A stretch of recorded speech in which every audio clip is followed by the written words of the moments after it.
Isang pagpalang oras po ng panonood, mga minamahal namin ng mga suking taga-subaybay ng ating pong programang Gospel and Music Ministries sa YouTube at sa Facebook. Kumusta po kayo? Nawa madatnan kayo ng programang ito na nasa mabuting kalagayan. Ito po ang inyong lingkod kay Kristo, kapatid na Diomil Arsenal, bumabati sa inyo ng isang maligayang oras ng panonood. Sa mga oras na ito, mga minamahal ng mga kapatid, ay tayo po ay sasagot ng isang maginoong pagsagot sa video na inilabas po ng ating nakadebate noong nakaraang gabi. Yung pong video na amin pong kuha na aming debate ay ginawa niya ng caption at may mga pang-aasar doon sa amin pong pagtalakay. Kaya may mga kapatid na nag-send sa atin ng mga videos o nung link ng kanyang ginawa ni Mr. Fuentes, sinend sa akin at nag-request sila na kailangang sagutin. At bago ko po simulan, mga minamahal na mga kapatid, ay nais ko pong magpasalamat sa inyo, mga minamahal na mga kapatid, sa inyo pong suporta, sa inyo pong panalangin sa nagdaang debate natin. At salamat sa Diyos, nakita natin ang tagumpay at pagtindig ng katotohanan. Ang paksa po na aking ibabahagi sa inyo ngayon, ito po ay sagot sa talikurang pag-atake o pang-aatake ni Mr. Ray Fuentes o Rayan Fuentes, pastor ng Baptist. Ito po yung nakadebate natin ng isang araw na ang paksa nga po na ating ng aming pinagdidebatehan ay patutunayan niya na ang lahat ng karumaldumal sa lumang tipan ay ipinakakain ng Diyos sa mga hintil na Kristiyano ayon sa Biblia. So dito ho sa paksa na ito, natapos ang debate na medyo may mga reklamo siya, although pareho naman kami na sinaway kung mayroong mga violation sa rules ng moderator. Ngayon ay ito po ang aking observation, kaya nagawa niyang gumawa ng caption doon sa video ng aming debate at mga pang-aasar sa akin. Mamaya makita ninyo sa mga screenshot na amin pong ipapalabas. Malamang ito yung mga dahilan kung bakit siya gumawa ng mga caption. Una, sa paksang kanyang patutunayan o kanyang tinitindigan, ni isang talata, wala siyang nabasa o wala siyang napatunayan sa paksang kanyang tinitindigan na patutunayan niya na ang lahat ng karumaldumal sa lumang tipan ay ipinakakain ng Diyos sa mga hintil na Kristiyano. Wala siyang nabasang ganon. Lahat ng talatang ginamit niya ay puro pagkain, puro ito ay sang-ayon sa mga turo ng apostol. Hindi sang-ayon doon sa turo na dala-dala niya. Pangalawa, yung dapat niyang patunayan ay ang lahat ng akatartos ay makakain na. Wala naman siyang nabasa na yung mga akatartos o lahat ng akatartos sa Greek na, o karumaldumal ay naging bruma. Wala eh. Pangatlo, nagreklamo siya sa moderator nung, lalo na nung panahon na mag-conclusion ako, dahil gumamit po ang inyong lingkod ng Greek Bible, specifically doon sa Mark 7:19, at doon po sa 1 Timothy chapter 4, verse 3 or 4 yata yon, ay ang sabi niya, reference daw yon, bawal daw. Ang sabi ng moderator, sa pagkaalam ko, hindi yan reference. Bible yan, Greek nga lang. Ang sabi niya, gumamit yun din akong gusto kong sabihin kanina. Gumamit din ako. Ang problema kasi mga kapatid, sa ginamit niya, ay ang kanyang pagbabasihan, yung pong mga scholars, halimbawa yung Thayer's definition. Isang scholar yun eh. Pangalawa, yung strong definition na makikita niyo mamaya, ginagamit niya, ay hindi yun Greek Bible, kundi reference na gagamitin niya para pagsang-ayon doon sa kanyang tinitindigan sa paksa. Kaya hindi ho yun po pwede. Malamang yun ang kanyang kasi gusto niya. Sabi niya, gagawa ko to ng video o ng sagot. Mr. Fuentes, ako po ay nanahimik lang pagkatapos ng ating debate. Hindi ho ako nagsalita ng anuman. Bagaman nagkaroon tayo ng mga violation doon sa debate, pero pagkatapos ng debate natin, hindi ho ako nagsalita ng against sa iyo sa social media o maging sa video. Kaya lang hinimok ako ng mga kapatid dahil sa video yung ginawa mo o yung video natin na ginawan mo ng caption para ako'y siraan o para magmukhang mali ako. Bakit nung gumawa ka ng analysis sa akin, hindi mo rin ginawan yung sayo? Okay? Ba't hindi mo ginawa yung sayo? Kaya ito'y sagot sa iyong pong talikurang pang-atake. Okay? Pangapat, yung video ng debate natin na nilagyan mo ng caption, hindi lang basta caption, may mga pang-aasar pa. at mga sagot daw. Ba't hindi mo yan sinagot nung panahon ng debate natin? Ngayon na nagngangawa ka ngayon sa Facebook at maging sa YouTube.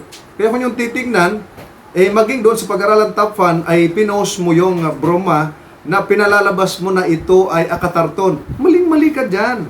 Gumamit ka pa ng scholars na sang-ayon sa'yo. Pangalawa, doon ko talaga nakita, hindi ka talaga nag-aral ng Greek nung ikay nag-aral ng pagkapastor mo. Hindi naman po kita pinipersonal, pero nakita ko, hindi ka mapalagay pagkatapos ng debate natin.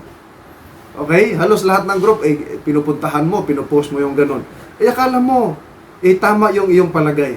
No? Alam mo pa sa Biblia, may mga nag-aakalang siya ay nasa tama, pero mali pala. No? Panglima, sa makatuwid, ay hindi ka makamove on sa debate natin. Kung ikaw po ay sa palagay mo'y panalo sa debate, ba't hindi ka makamove on? Pangalawa, ba't hindi ka mapalagay? No?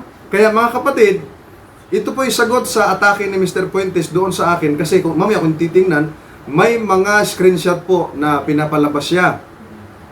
At hindi nga niya tanggap yung ating mga ginagamit na mga talata, hindi naman niya matutulan. Halimbawa, yung Acts 7:38 na sinabi doon na tumanggap tayo ng aral na buhay. Hindi siya kasama doon. Sabi niya mga Hudyo lang. Di ba yung mga apostol na nagtanggap noon na ipinangaral sa atin?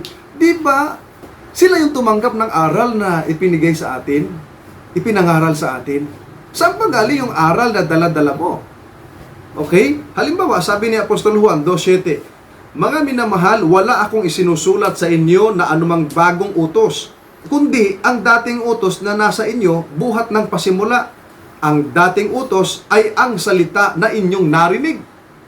Napansin ho ninyo mga minamahal na mga kapatid, ang sabi ng Biblia, kundi ang dating utos na sa inyo buhat ng pasimula. Ang dating utos ay ang salita na inyong narinig. Hindi narinig ito ni Mr. Fuentes, kaya ngawa siya ng ngawa dyan sa Facebook at sa kanyang page. Ba't hindi ka makamove on na Mr. Fuentes? Okay, ginagalang pa kita, pastor, dahil ikaw ay tinaguri ang pastor ng Baptist, pero the way, no, nagpapakita ka ng iyong behavior ay hindi appropriate, Pastor Fuentes, Ako nanahimik lang ako, pero dahil mga kapatid ay hinimok ako na gumawa ng sagot, ito, sasagutin kita, Mr. Fuentes, no? Ginagalang kita, pero sa iyong ginawa, mukhang hindi ka galang-galang, no? Ito pa, yung panahon na si Apostol Pablo ay nangaral, New Testament ba ang dala niya, Mr. Fuentes? Come on, Mr. Fuentes, hindi New Testament ang dala niya. Hindi New Testament. Isinusulat pa lang niya ng panahon na yan. At ang sabi pa nga dito sa 2 Timoteo 3:16, ang lahat ng mga kasulatan, all scriptures, ay kinasihan ng Diyos, ay mapapakinabangan din naman sa pagtuturo. Anong kasulatan ginagamit mo sa pagtuturo? Okay? Sa pagsansala, sa pagsaway, sa ikatututo ng nasa katwiran, upang ang tao ng Diyos ay maging sakdal, tinuro ang lubos sa lahat ng mga gawang mabuti. So dito sa mga talatang ito yung referado ito doon sa lumang tipan. Hindi pa kasi tinawag na lumang tipan nung araw kasi hindi pa nabuo yung bagong tipan, Mr. Fuentes. At alam kong alam mo yan. Tanggapin mo lang kasi nag-aral ka rin ng theology. Ito pa. Sabi niya, saan sa bagong tipan na pinagbawalan kumain ng karamaldumal mga hintil? Yun ang kanyang tanong Nako, ang aming philosophy, hindi pinagbabawalan yung hindi lumalabag o hindi kumakain. Ang pinagbabawalan yung kumakain. At kayo yun. Yun ang maging problema. Bakit? Hindi pinagbabawalan kasi sila'y namuhay ayon sa utos ng Diyos. Yung mga Kristiyano na hintil o mga Hudyo, kahit anong klaseng lahi pa, basta Kristiyano, namuhay sila na may kabanalan at sumunod sa yapak ni Kristo. Kaya ang sabi sa 1 Pedro 2:21, nag-iwan ng halimbawa ang ating Panginoong Jesucristo upang sumunod tayo sa kanyang mga yapak. O di ba? Ang Panginoong Hesus ba kumain ng karumaldumal, kumain ng baboy, kumain ng pusit, o ng daga na sabi mo ikakainin mo pag walang-wala na?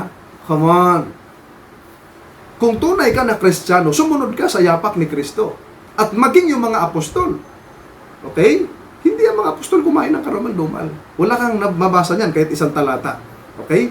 Hindi na sila pinagbabawalan dahil hindi naman talaga sila kumakain at walang record sa Biblia na may Kristiyanong kumain ng karumalduman. Wala. Wala, Mr. Puentes. Hindi mo nga nabasa during our whole debate. Hindi mo nabasa na mayroong kumain. At hindi mo rin nabasa na sinabi ng Diyos, kainin nyo, mga hintil na Kristiyano, ang karumalduman. Meron ba namang matinong Diyos na yung pinaniwalaan na yung marumi pakakain sa kanyang bayan? Aber? Di ba yung mga magulang natin na mga ama natin sa laman, hindi tayo pinakakain ng panis dahil ayaw niya masira yung ating tiyan? How much more yung Diyos natin sa langit? O, di ba? Palaisipan ito, mga minamahal na mga kapatid. Kaya, ang pinagbabawalan ninyo, mga tulad ninyong kumakain ng karumaldumal. Alam nyo na nga karumaldumal, kumakain kayo. Dahil sabi nyo, hindi bawal. Halimbawa, ang bato. O, ang bato. Dahil sabi mo, all things. Ba't di kayo kumakain ng bato? O, di ba, sabihin mo, pilosopo ako. Hindi pilosopo. Paggamit mo sa talata, ay mali. Kaya, mapupunta ka talaga sa mali. Ito pa, binanggit mo. Sabi mo doon sa iyong caption, ang all scripture nito ay lumang tipan lang. Oh, may pangisi pa nga doon eh. No? Sabi mo sa akin. Okay?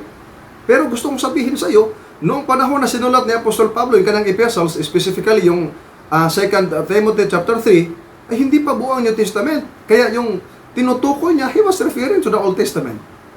At mamaya babasahin ko sa iyo, si Apostol Pablo, nangaral siya, gamit niya kautusan ni Moises. Gamit niya mga propeta. Hindi mo nabasa yun. Okay? Buti nga, hindi ko sinodown sa iyo yan nung isang gabi. Naawa na ako sa iyo, Mr. Puentes. Pero akala ko ikaw ay mahinahon at parang maamunto pa. Pero pag nakatalikod ang tao, grabe ka bumanat. No? Grabe ka bumanat. No? Ako ay nagtitimpi lang at hindi ako sumasagot sa iyo sa iyong mga post, no? Doon sa iyong Facebook. Okay? Huwag mong isipin na ang panahon ng mga apostol, New Testament at dala nila. Maling-mali ka doon. Ha? Maling-mali ka. Hindi pa nabuo ang bagong tipan nung panahon na yon. Kaya ang sabi niya at ang scripture na dala nila nung mangaral ay Old Testament. Halimbawa, ang Panginoong Hesukristo. Okay? Noong nandito siya sa lupa, palagay mo, Mr. Fuentes, anong gamit niya? Okay, di ba Kristiyano ka? Anong gamit niya? Di ba nung binuklat niya sa sinagoga, sa Lucas 4, ay aklat ni Isaias? Ang problema, Mr. Fuentes, yung ginamit ng Panginoong Hesukristo na aklat ni Isaias, nandoon yung kumakain ng baboy, susunugin eh. Okay? At sabi pa ni Kristo, Juan 5:39, saliksikin ninyo ang kasulatan. He was referring to the Old Testament. Dahil wala pang New Testament nung araw. O, di ba? O, anong dala nila? Ngayon, anong dala mo ngayon? Anong problema sa inyo, mga kapatid, o mga kaibigan namin kayo sa pananampalataya? Tanggap nyo si Kristo, pero yung mga utos niya at ng Ama, hindi nyo tanggap. Sa panahon ng mga Hudyo, marami ding hindi tanggap si Kristo, pero mahigpit sa kautusan. Problema nyo malaki yan, no? Mga nagpapanggap na Kristiyano. Ayon pa sa iyo, Mr. Puentes, pareho lang ang Bruma at Akathartos. Ang sabi mo pa nga, ang Shambles o Makilon at Agora ay parehong pamilihan, pero may pinagbibili. Ano ba ang sabi ng talata? Whatsoever is sold, anumang ipinagbibili. Nako, yun ang maging problema mo. Hindi naman binanggit doon sa unang Korinto 10:25 ang Agora. Ang binanggit doon, Shambles o yung Makilyon. At alam mo ba yung ibig sabihin ng Makilyon? Pareho siya pamilihan at yung Agora, kailang yung Agora, halo-halong binibinta roon. Kung alam mo yun, yun ang center ng business, no? Ng mga pamilihan ng halo-halo, iba-iba. Okay? Pero yung sa 10:25, walang Agora doon, Makilyon ang nakalagay doon. At yun ay meat market. Mga karne. Ngayon sabihin mo, nandun yung baboy, walang baboy doon. Ang nandun lang ay yung tinatawag na koinon. Yung mga malinis na hayop na inihandog sa Diyos-Diyosan na defile siya. Naging koinon. Dapat malaman mo yun. Dahil sa Apostol Pablo na Hudyo, alam niya. Alam niya, no? At ang sabi mo pa nga sa verse 26, for the earth is the Lord's. O tama. Kaya sabi mo, lahat ay pagkain na. Walang ganon. Tama, lahat ng ito ay sa Diyos kasi ang Panginoon ang gumawa eh. Pero nung gawin niya, hindi niya ginawa lahat para maging pagkain. Diyan kayo mali. Kaya mali yung term o yung logic nyo na ay whatsoever, kung may binibintang pa ako doon, kakain ka ba? Magkakaproblema ka dyan. Magkakaproblema ka. Ito pa, sabi mo sa Mark 7, tinapay sa iyong caption. Ang sabi ng talata, anumang papasok sa bibig. Yun ang problema mo. Tapos, inamin mo, sabi mo sa akin, inamin mo na papasok din sa bibig ang akatartos. Inamin ko nga yun noong isang gabi. Inamin ko yun kasi inamin mo naman na kumakain kayo ng karamalduma, hindi pumapasok nga sa bibig. Alangan naman sa ilong mo yun pumasok. Hindi naman. Sa bibig nga. Pero, hindi nangangahulugan, tama yung ginawa nyo. Maling-mali. Maling-mali. Kaya nga tinanong kita doon yung bang sinabi ni Kristo ang pumapasok hindi nagpaparumi kundi lumalabas, literal ba yon o parable? Di ba nahirapan ka sa kalisod no bagot nun? Di ba? Okay? Bakit? Kasi ginawa mo naman kasing broma yung akatartos. Diyan ka nagkakaproblema. Okay? At yung sinabi ni Kristo na yung pumapasok hindi nagpaparumi kundi yung lumalabas, merong kahulugan yun. Hindi mo masabi yung kahulugan. At merong konteksto yun. Hindi mo rin masabi yung konteksto. Sabi doon, yung pumasok din sa bibig ng akatartos, gaya nung ginagawa ninyo, pero hindi natutuwa ang Diyos sa ginagawa nyo na yan. Lumalabag kayo sa utos ng Diyos. Hindi naluluhati ang Diyos sa bagay na yon, Mr. Fuentes. Okay? Kahit ano naman pumapasok sa bibig, kung ikaw ay, sabi ng Biblia o sabi ng mga tao ay walang pili, sino ba masusunod? Ikaw ang Diyos. Hindi naman ikaw may-ari ng buhay mo, ang Diyos. So dapat ang Diyos masunod. At ang nagbabawal ng akatartos, hindi kami, hindi yung mga tao, ang Diyos. Di ba? Kinilala mo, ang Diyos ang may-ari ng lahat ng bagay. Ngayon, lahat ng bagay ba binigay ng Diyos para kainin? Ay, mali ka dyan. No? Sa context doon, sa Marcos 7, hindi akatartos o baboy ang context doon. Ang context doon, sinita ng mga Fariseo, ang mga apostol ng ating Panginoong Jesucristo sapagkat kumain sila ng tinapay. Take note kumain sila ng tinapay na hindi naghugas ng mga kamay. Okay? So hindi ibig sabihin ano man pumapasok.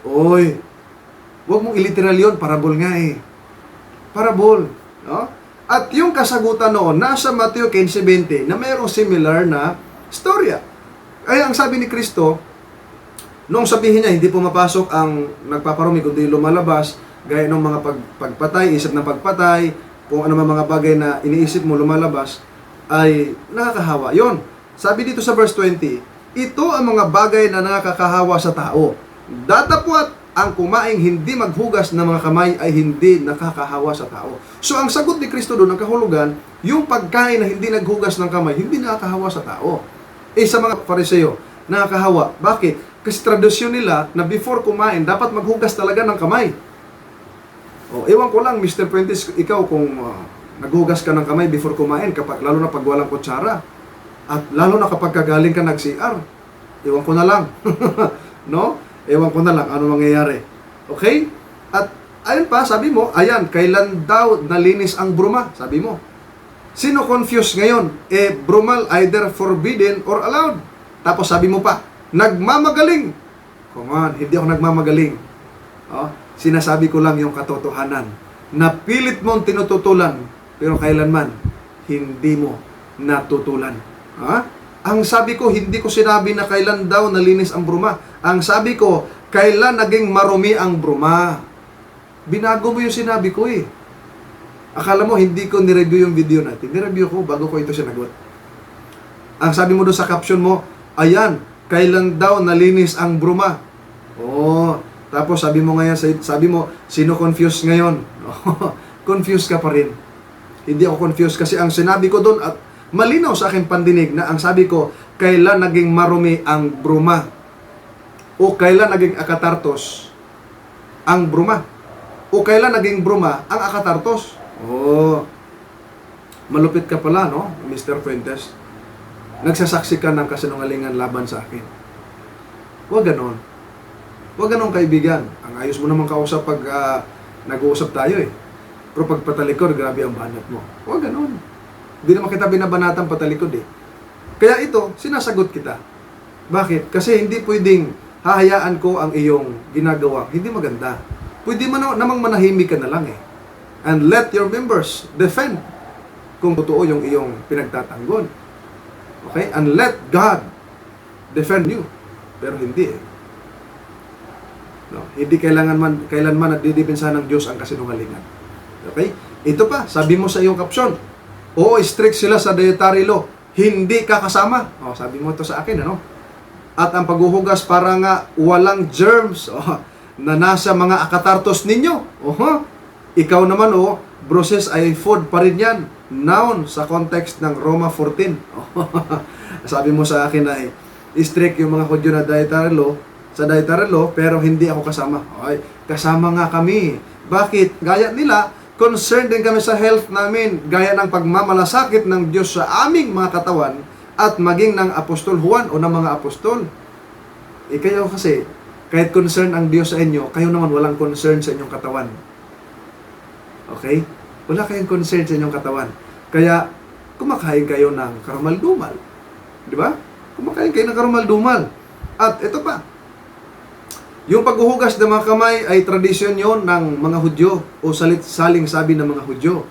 At yung bruises, gusto kong sabihin sa iyo, yung bruises ay act of eating yon, eating. No? Action yun ng pagkain. At syempre, food talaga yung kinakain nila, bruma. Hindi naman nakatartos kinakain nila eh. Confused ka pa rin dyan? Nahalata tuloy na hindi ka marunong mag-parsing noong mga Greek terms, hindi ka marunong kasi basic na lang yung bruises eh, hindi mo pa makita, no? Kinakain nila yon, bruma. Ako eating, pero kinakain nila bruma, hindi akatartos, no? Mr. Fuentes. Tapos, inilagay mo pa sa iyong tawag nito, sa iyong caption, ay biglang nabilaukan, tapos may halakhak doon na mukha. Come on. Matindi yung pang-aasar mo, ano? Ba't hindi mo magagawa yon pag actual? Ba't ginagawa mo patalikod? Alam mo, tawag nun? Traidor. Traidor, no? Mr. Fuentes. No? At sabi mo, nabilaukan, bakit nga ba linisin ang malinis na pala? Tinapay o bruma. Ang sabi ni Kristo, nung kausap ni Kristo yung mga Hudyo sa Mark 7, ay hindi naman hintil ang kausap ni Kristo, mga Hudyo nung panahon na yun sa Marcos. Okay? Kasama mga apostol at walang Kristiyanong hintil doon. So sa mga katuwid, nakikisawsaw ka at nakikigamit ka ng talata, hindi naman para sa'yo. Pangalawa, si Kristo ang nagsabi nung Marcos 7:19 na sa salitang ito'y nilinis niya ang lahat ng pagkain ng tiyan. Tututulan mo ba yung sinabi ni Kristo? Okay? Tututulan mo ba? Akala mo ako yung tinutulan mo na yung bruma doon na pagkain nilinis niya, pumapasok sa tiyan. Dahil hindi sila naghugas ng kamay nung kumain sila. Nilinis niya nung tiyan. Tutulan mo ba na sinabi ni Kristo yon? Akala mo ako yung tinutulan mo, ano? Si Kristo. Si Kristo, hindi ako, kapatid na Fuentes. Okay? Kaya, yung ginamit mong Marcos 7:19 para palabasing kampi sa'yo, hindi kampi sa'yo yon. Out of context ka na, maling-mali ka pa. Maling-mali ka pa. No? At, ang sabi mo pa, doon sa binanggit, may binanggit ka doon na kanilang ipagbiling ganapin ang kautusan ni Moises. No? Pinagdidiinan mo na hindi ko mabasa at binanggit mo na ang pinagdidiinan lang ang kautusan ni Moises, pero hindi mo mabasa yung pagtutuli. O, di ba? Kung yung titingnan, laging binabanggit, sinusunod di ba yung kautusan ni Moises, pero yung sa pagtutuli, hindi binabanggit. O, di ba? Bakit? Kasi nagpapatuli kayo at inamin mo naman sa debate natin eh. O, di ba? Inamin mo naman. Ba't hindi mo madiretso yung talata, no, Mr. Fuentes? At kung yung titingnan, mamaya basahin ko, si Apostol Pablo nangaral gamit kautusan ni Moises. Di ba? Tanong mo sa akin, anong gamit ni Apostol Pablo nung mangaral siya? O anong gamit ng mga apostol? Ito, isa si Apostol Pablo, 28-23 ng gawa. No? Nangaral. Mamaya basahin ko yan. Ito pa, sabi mo sa akin, no? Puro dada, walang talata. Sabi mo sa akin, puro dada, walang talata doon sa caption. Assumption lang. Naku po, buong Biblia daw, yan ang mangyayari, igan, dahil nakasulat yan. Programa ng Diyos. So sila pala pumipili lamang ng talata. Yun ang sabi mo, no? Bakit mo nasabi sa akin na puro dada, walang talata? Sa dami ng talatang ginamit ko, wala kang maalala na kahit isa. O nagbulag-bulagan ka lang, Mr. Fuentes? No? Iba kasi pagka close ang mind mo. Kahit ilang talatang ilalabas sa'yo, may mga biblical languages pa, hindi mo matanggap kasi nagbulag-bulagan ka lang. No? Sa dami ng talata ko, wala kang maalala.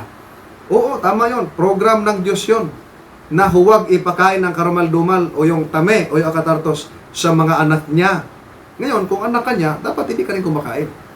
Ngayon kumakain ka, napapakita lang, hindi ka anak. Bakit? Kasi ang tunay na anak ng Diyos, masunurin, hindi masuwayin. Okay?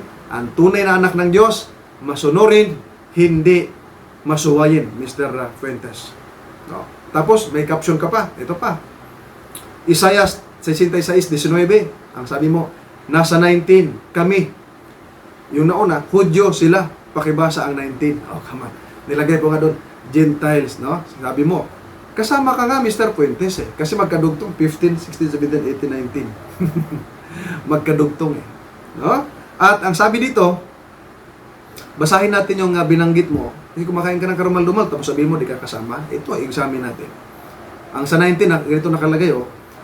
At ako'y maglalagay ng tanda sa gitna nila at aking susuguin ang mga nakatanan sa kanila sa mga bansa, sa Tarsya, Pul at Lud na nagsisihawak ng busog, sa Tubal at sa Havan, sa mga pulong malayo o sa pulong malayo na hindi nakakarinig ng aking kabantugan o nakakita man ng aking kalwalhatian at sila'y nagpapahayag ng aking kalwalhatian sa gitna ng mga bansa. Kung yung itutuloy ito, papuntang Israel ito eh. Wala kang lusot dito, Mr. Fuentes. Di ba? Sabi mo, hindi ka kasama sa 15 hanggang 17, sa 19 kayo. Tingnan natin kung hindi ka kasama. Basahin natin. Isaiah chapter 66 verses 15 to 18. Sapagkat narito ang Panginoon ay darating na may apoy at kanyang mga karo ay magiging parang ipo-ipo upang igawan ang kanyang galit na may kapusukan at ang kanyang saway na may ningas ng apoy, sapagkat sa pamamagitan ng apoy makikipagpunyagi ang Panginoon at sa pamamagitan ng kanyang tabak sa lahat ng mga tao at ang mapapatay ng Panginoon ay magiging marami. Di ba? Lahat ng tao. Sino ba yung lahat ng tao? At magiging marami. Verse 17, silang nagpapakabanal. Sabihin, banal kami. Lumalabag naman sa utos ng Diyos. How come? No? At nagpapakalinis na nagsisiparoon sa mga halamanan, sa likuran ng isa sa gitna na nagsisikain ng laman ng baboy at ng kasuklam-suklam at ng daga. Kumakain ka ng baboy, inaamin mo eh. At nung daga, gusto mo rin kumain at mga kumain pa mga membro mo. At, sabi dito, kasuklam-suklam. Ang sabi ng Biblia, sila'y darating sa isang wakas na magkakasama. Sabi ng Panginoon, may signature eh, sabi ng Panginoon, kasama ka. Unless na magbago ka, Mr. Fuentes, hindi ka makakasama. Pero, makakasama ka lahat ng tao eh. Naalin yun? Yung kumakain ng karumal-dumal. At sabi pa sa verse 18, sapagkat kilala ko ang kanilang mga gawa. Uy, kilala ng Panginoon, kaya hindi may tatago ang gawa mo, Mr. Fuentes. At ang kanilang mga pag-iisip, kahit isip, pinababasa ng Diyos eh. At ang panahon ay dumarating na aking pipisanin ang lahat na bansa at ang mga may iba't ibang wika at sila magsiparoon at makikita ang aking kaluwalhatian. Napaganda no? Lahat ng bansa titipunin eh. Kasama Pilipinas. Lahat ng tao. Kasama ka. Kaya lang yung paparusahan, kumakain ng baboy, suklap-suklam at nandaga. Okay? Pero hindi lamang yan. Mayroon pang iba. No? Kaya kasama ka. Whether you like it or not, Mr. Fuentes, kasama ka. Unless na magsisi ka at magbago. Ito pa, sabi mo sa iyong caption doon sa video natin. Work-based salvation turo nila. Parang gusto mong palabasin na salvation by work ang turo namin. Saan mo nabasa sa doktrina namin na salvation by work kami? Okay? Yung conclusion mo, hindi lang mali, maling-mali. Bakit? Yung aming pagsunod sa Diyos, hindi para maligtas kami, kundi idiligtas kami ni Kristo. Kaya sumunod kami, no? Naging masunurin kami dahil iniligtas kami ni Kristo eh. At kayo, after kayo niligtas ni Kristo, hindi kayo naging masunurin, malubagin pa rin, masuwayin pa rin. Yun ang pagkakaiba natin. Diba? Walang pinagbago. Diba sabi ng 2 Korinto 5:17, ang sino man na kay Kristo na, siya ay bagong nilalang, at ang dati pa na pawang naging luma o nawala. Diba? Sabi doon. No? Pag na kay Kristo ka na, bagong nilalang ka na. Ayan ang pinagbago sa inyo. Di ba? Nung hindi pa kayo nakakilala kay Kristo, kumakain na kayo ng baboy. Nung nakay Kristo na, kumakain pa rin ng baboy o karamandumal. Anong pinagbago? No? Walang pinagbago, Mr. Fuentes. Okay?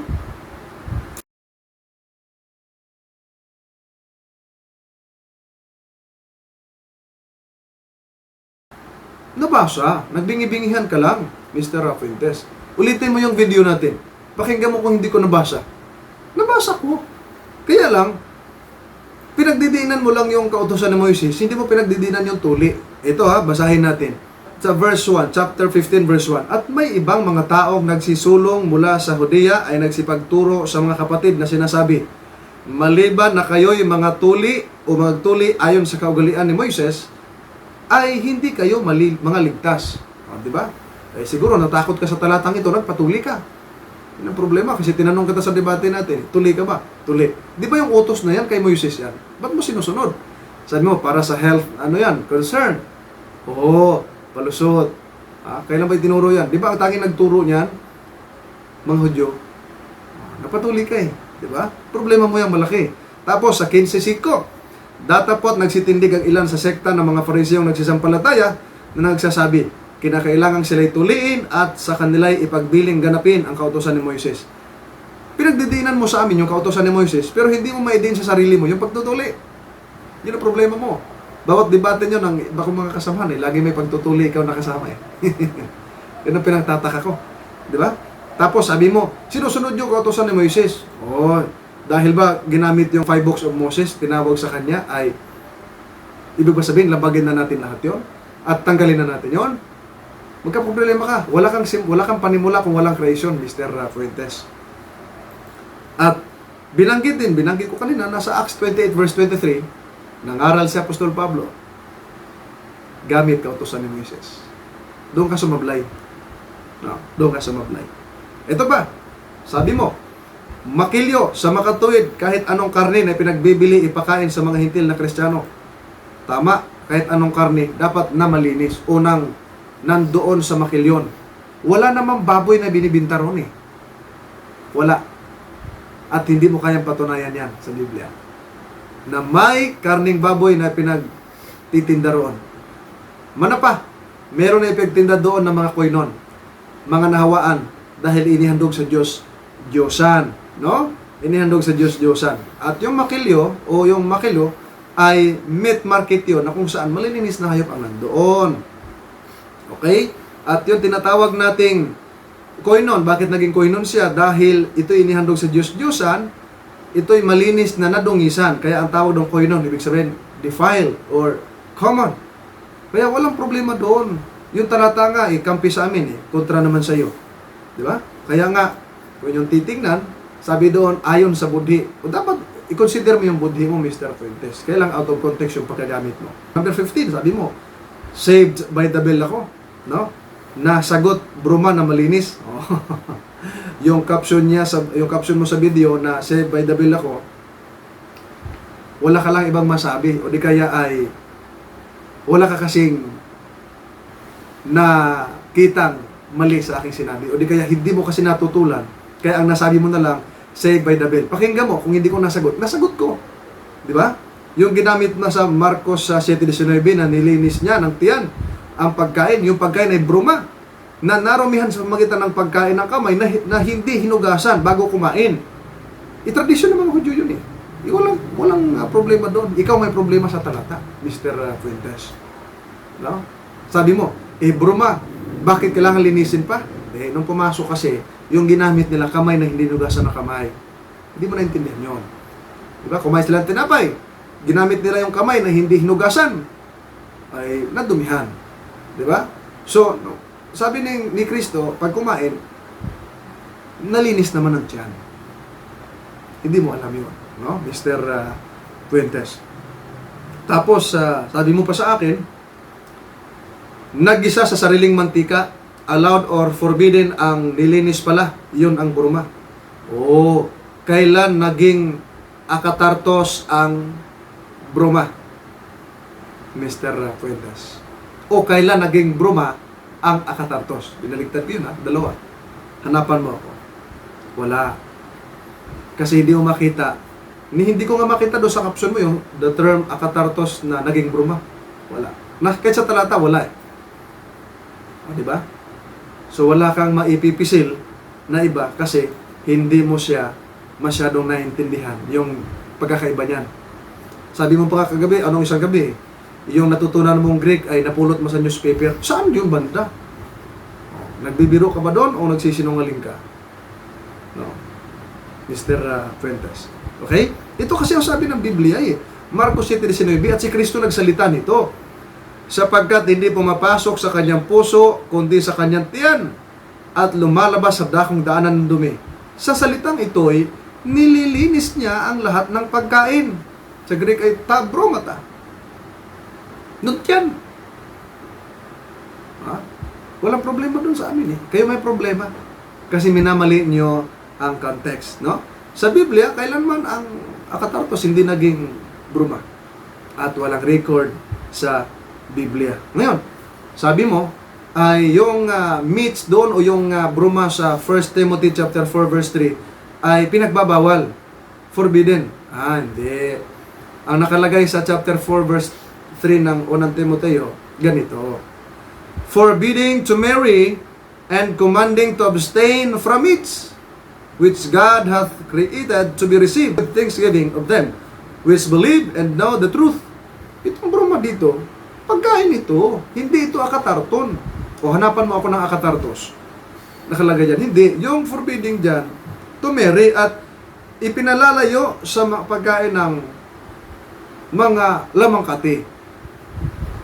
Kailan ba si Apostol Pablo kumain ng baboy? Ito challenge ko sa iyo, Mr. Fuentes. Ha? Kailan siya kumain ng baboy? Kailan siya kumain ng karumal-dumal? Isang talata, inamin mo naman, wala kang mabasa eh. So kung wala kang mabasa, dapat tumahimik ka na lang. Magturo ka, mag-focus ka sa membro mo. Hindi yung naninira ka, tinitira mo kami patalikod eh. Nanahimik lang naman kami o ako. Diba? Kaya, kailangan bigyan natin ng linaw. Ito, pagdating sa conclusion mo, confused ka rin dito. Sabi mo, yung broma, plural yun.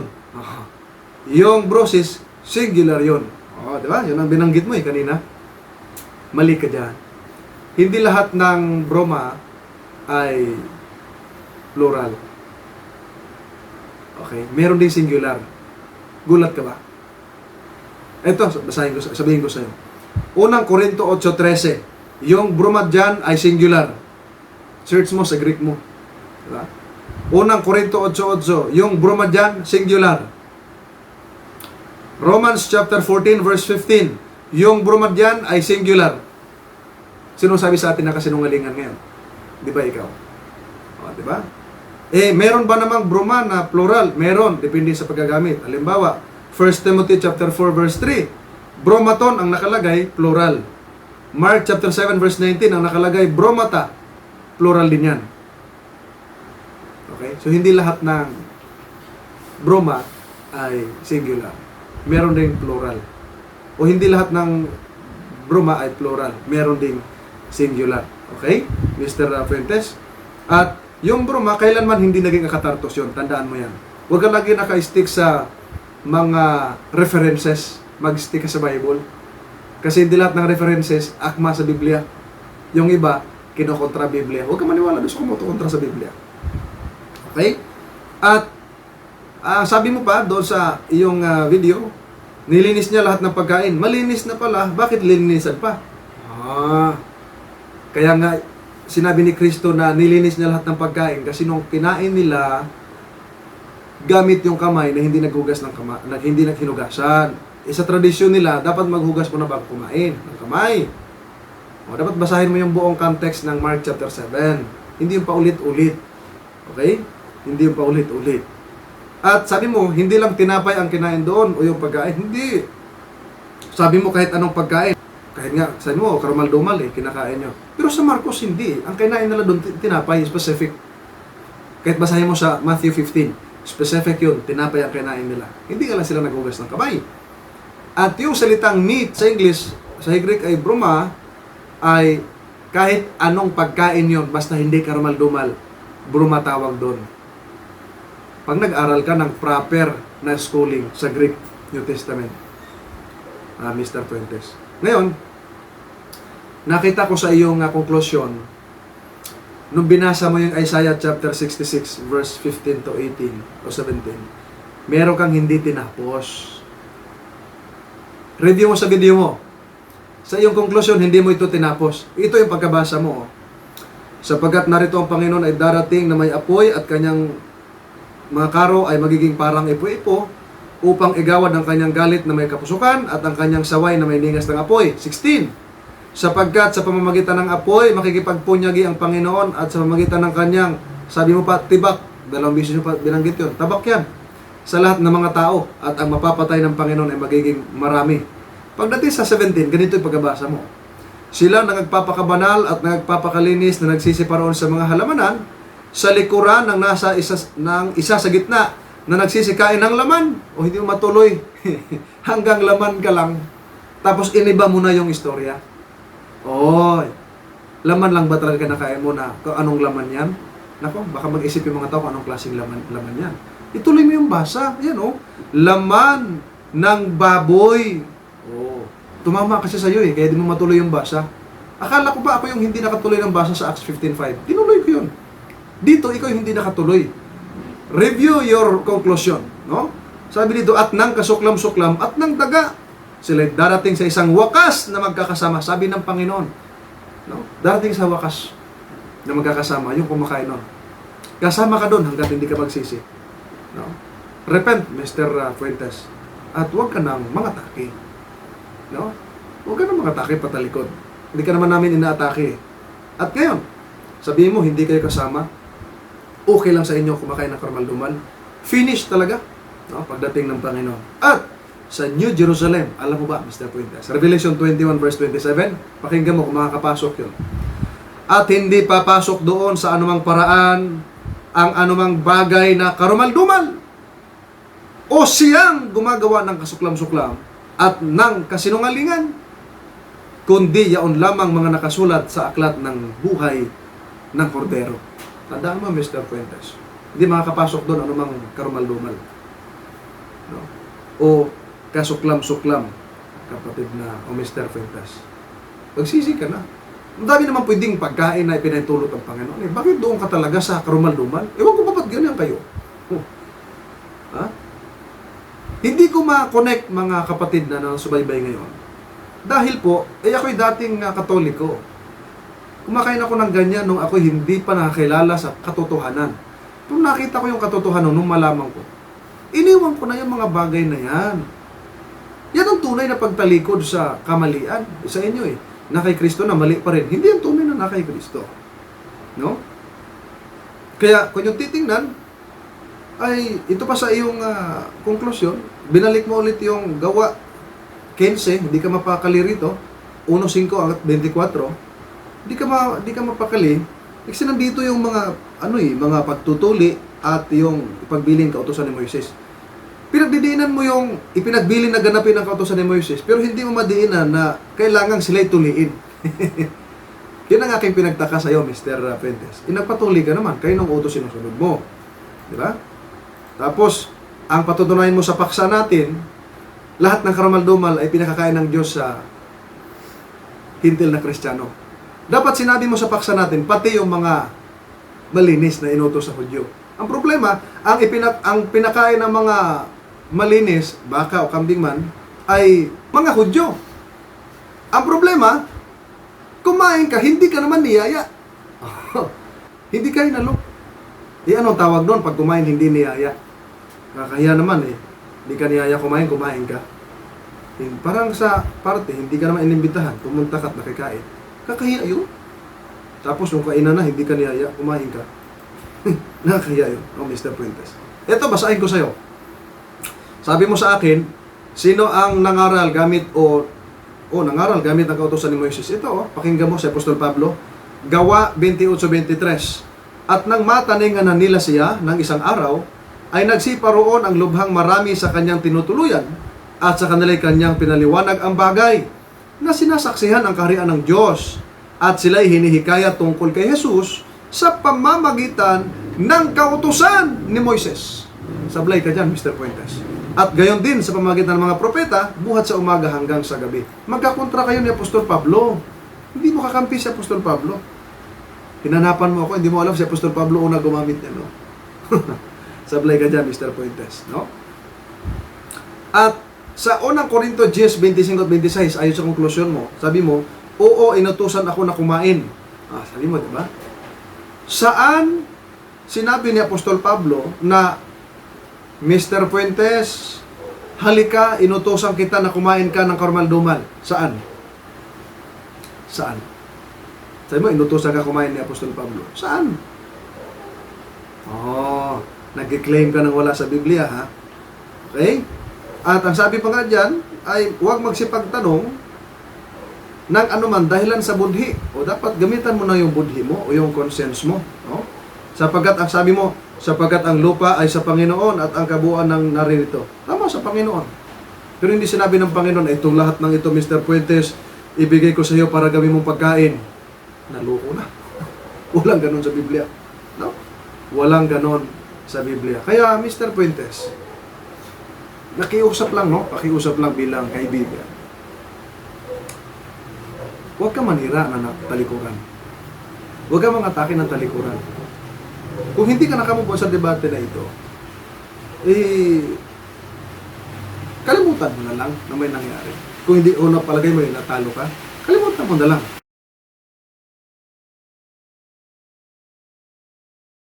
Ganong bagay. At sa analysis natin sa cross-examination, mga minamahal na mga kapatid, doon sa paksa na patutunayan niya lahat ng karamaldumal, ipinakain ng Diyos sa hintil na Kristiyano. Pero nung tinanong ko sa kanya, kailan sinabi ng Diyos na lahat ng karumaldumal ay pinakakain sa hintil na Kristiyano? Sabi niya, maraming mga talata ang binasa ko. Merong kumain, sabi ni Pablo, kainin ninyo. Hindi naman sinabi ni Pablo karumaldumal. Huwag mong paratangan si Apostol Pablo. Tinanong ko din siya, mga kapatid, si Mr. Fuentes. Sinong hintil ang na Kristiyano kumain ng baboy sa Biblia? Sabi niya, hindi po yan mababasa ng word for word. Walang mababasa na word for word. Wala pa mababasa na may kumain ng karumaldumal. Dapat sumunod ka doon sa sinabi ni Apostol Pablo o ng mga apostol o maging ni Kristo. Sabi ni Apostol Pablo, matuto kayo sa amin na hindi hihigit sa mga bagay na nakasulat. Yun ang maging problema ng mga minamahal ng mga kapatid. Matuto kayo sa amin. Hindi higit sa bagay na nasusulat. No? Kaya, marami pa po dito mga kapatid, kaya lang, hindi na masyadong mahalaga yon dahil nakikita naman natin na talagang hindi makamove on siya, move on na lang po kayo. Dahil nakita naman kung sino ang nagdala ng katotohanan. Mga minamahal na mga kapatid, nawa ay nagbigyan ko ng kasagutan yung po pangatake ni Mr. Fuentes at pakiusap ko sa mga Baptist, kung hindi kayo makamove on, kalimutan nyo na lang. No? At magbago kayo. Tanggapin nyo ang tunay na aral ng Biblia, sumunod kayo sa Panginoon sapagat ang tunay na Kristiyano, tagasunod ng ating Panginoong Kristo, hindi tagalabag.